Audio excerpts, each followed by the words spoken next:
सहज काढून नेण्याचा प्रयत्न पोलिसांनी केला, पण त्याची पकड घट्ट होती. पण अखेर चक्रव्यूहात सापडलेल्या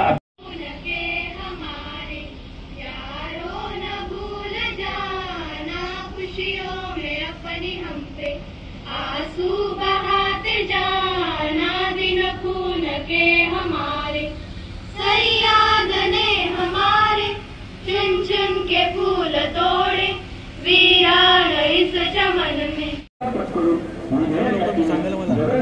प्रतिकार केला आणि तोही घरातील पडला.